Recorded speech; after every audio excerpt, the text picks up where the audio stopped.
Bonjour, Geneviève Keller, hypnothérapeute, pour un nouveau perdre du poids avec ou sans l'hypnose.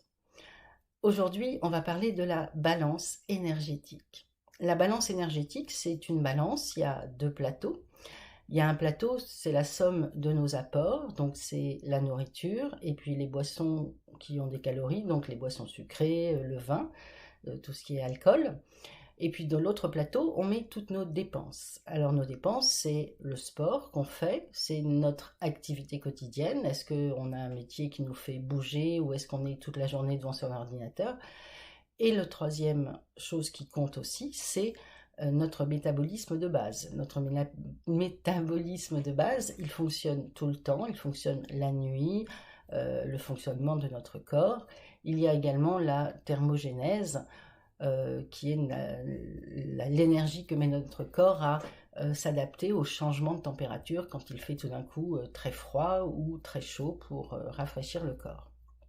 Voilà, tout ça c'est un équilibre et quand on est à son poids de forme ou quand le poids ne bouge pas, eh bien c'est que nos apports sont cohérents avec nos dépenses. On comprend bien que si l'on veut perdre du poids, il est nécessaire d'agir sur le côté des dépenses. Alors le métabolisme, on ne peut pas agir dessus, ça c'est la façon de fonctionner de notre corps. Euh, les dépenses, on peut agir dessus un peu, et le sport aussi, on peut en faire. Attention cependant, parce que quand on fait beaucoup de sport, oui, on va perdre un petit peu de poids. Ce qu'il y a de bien, c'est qu'on va tonifier sa silhouette, mais en même temps, comme on augmente beaucoup ses dépenses énergétiques, eh bien le corps va vous envoyer des sensations de faim plus évidentes auxquelles, bien sûr, vous répondrez. Donc la perte de poids, elle ne va pas forcément être énorme. La seule manière de perdre du poids, de revenir à un poids équilibré, eh bien, c'est de manger moins. Par exemple, quand on prend du poids et qu'on se dit mais j'ai pas changé de régime alimentaire, je comprends pas, ça se joue des fois à pas grand chose. C'est peut-être le yaourt en fin de repas que vous mangez systématiquement alors que vous n'avez plus faim. Un yaourt c'est 3 grammes de sucre fois 365 jours, et bien ça fait 1 kilo à la fin de l'année sans rien faire.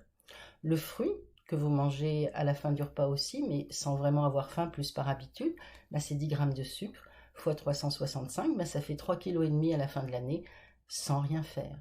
Voilà, alors regardez votre balance énergétique, elle est comment ma balance énergétique, qu'est-ce que je peux faire si je veux retrouver mon poids de forme, qu'est-ce que je peux enlever du côté des apports pour que petit à petit, eh bien, mon corps se rééquilibre tout seul.